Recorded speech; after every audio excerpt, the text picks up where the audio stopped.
Today we're going to be looking at some analysis skills and some summarising skills and some inference skills through different tasks about the suffragette movement. Now, I know you might have looked at the suffragette movement whilst just before we did the Black Lives Matter movement, so some of this will be recapping what you did in the booklets before a few weeks ago. But in today's lesson, we are going to recap some word definitions. We're then going to recap the suffragette movement using summarising skills. Then we're going to look at inferences through pictures. And then we're going to write a letter imagining that you were in the suffragette movement. Okay, so first task, I'd just like you to match up the correct word with the correct definition. Okay, so if you pause the video, you'll be able to write down the correct word next to the correct definition. If you pause the video now, that shouldn't take you any more than 5 minutes. So the suffragette, I hope that you managed to match that up with a woman seeking the right to vote through organised protest, okay? So women that were seeking the right to vote and seeking the right for equality, it was known as the suffragette movement, okay? So what I've got for you now, that will have been sent by your teachers, is a fact file of information about the suffragette movement, about some of the key women that were involved in that, some of the activists, and some of the things that they did in order to get their right to vote. Okay, I would like you to summarise the suffragette movement from the fact file in a paragraph. Then I would like you to summarise the suffragette movement in a sentence. And then I would like you to summarise the suffragette movement in a word. And just to recap, that summarising is picking out the key or the important points. Okay, so leaving the other information and only writing about the key and the important points. Okay, so if you have a look at what your teacher has sent, it will have looked something like this, and it will say at the top, read the following information and summarise the suffragette movement in one paragraph, then one sentence, and then one word. Okay, so to read through that fact file and to do the summary, and to do the summary tasks, I think that will take between 10 to 15 minutes. Okay, so take your time, make sure that you've got a good understanding for the rest of the lesson. So if you pause the video now and do that, please.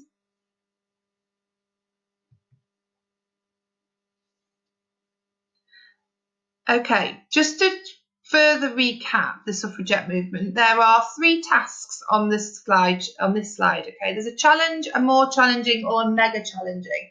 And I've just realised that the mega challenging is quite difficult for you to read. So what that says is make notes on the types of women, the divisions in society, their demands, their actions, and their male responses to the movement. Okay, so do you want to do the challenge questions, the more challenging, or the mega challenging?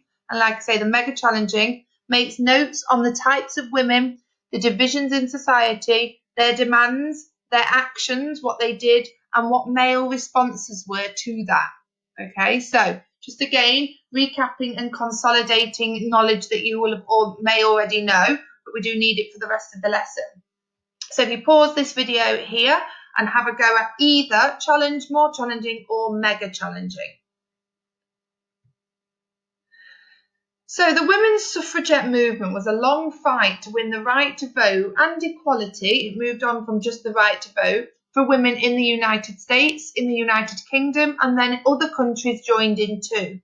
It took activists and reformers nearly 100 years to win that right, and the campaign was not easy. So women would have been sent to prison. Women died to try and get equality with men. And women came up against lots and lots of resistance from men and from other women at times who didn't believe that women ever could or ever should have the same rights and have the right to vote like men did.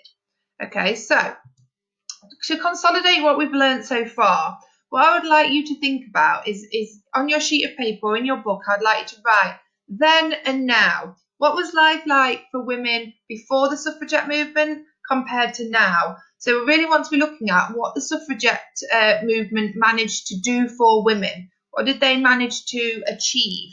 And if you do need to search, there's lots and lots of information on the internet if you do want to further research this. So if you pause the video here and make a table in your books. What was life like for women then? What were the rights of women then? And then what were the rights of women afterwards? What was the rights of women now?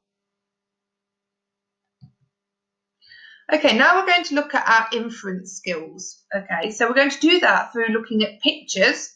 And these were pictures that were around the time the suffragette movements were happening.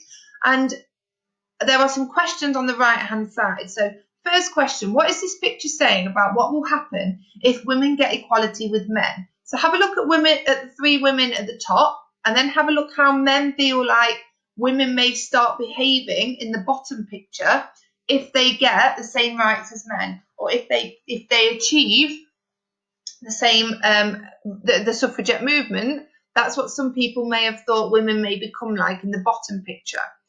Then I want you to think about who would produce a cartoon like this. And then I would like you to have a think about what does it tell you about the attitudes towards women at the time. So if you pause the slide and answer those three questions in detail, please. That should take about 10 minutes. Next one, again, this is a picture, and this is what some people would say a suffragette's home would look like. So they're saying that the man's come in after a hard day's work to this house, okay? And as you can see, there is a poster on the wall that says votes for women, which is what the suffragette women were fighting for. So what do you infer from this picture? What do you think men might have been worried about if women were given as much power as them, or allowed to go to work and allowed to vote, etc.? What do you think that men were worried about, judging from making inferences from this picture? And what message do you think it was trying to send to the families of suffragettes? Okay, so again, 5 to 10 minutes, I'd like you to pause this slide and really think about those three questions and what that picture is suggesting about a suffragette woman's home. And the final one is a cartoon. Okay, so it's quite difficult to read, but I will go through this task with you. First of all, I'd like you to answer the question, what does this cartoon from the time tell you about attitudes towards the suffragette women? Okay, so if you have a look at what the women are saying, they're saying, get off the earth or I'll stick you with my hat pin. Okay, then there's a man there saying it used to be like this once upon a time. So what does this cartoon from the time tell you about attitudes towards the suffragette women? Which gender seems to hold the power in this cartoon? And would everyone at the time agree with this source? Or do you think some people would have been upset by the idea that the suffragette women may have been able to achieve this? So again, 5 to 10 minutes, please. Pause the video and have a go at really making some deep inferences about this cartoon. And then our last task then, we're going to write a letter to the government explaining why the right to vote and equality for men and women is so important at the time. So you're going to imagine you are a woman fighting in the suffragette movement, and you're going to write the letter to the government explaining why the right to vote and equality for men and women is so important. You can use the fact file sheet to help you and everything that we have looked at in today's lesson, but you should make sure that you are using techniques such as direct address, rhetorical questions, facts, statistics, emotive language to get your point across, tripling or the rule of three, alliteration, opinions, and repetition. Okay, so if you can use all of those techniques, you will be persuading the government why, as a suffragette woman, you are doing, what you are fighting for. Okay, so that should take 15 to 20 minutes to write over a full A4 side, please, of a letter explaining why you have been fighting for this suffragette movement. And that's the end of the lesson. Thank you.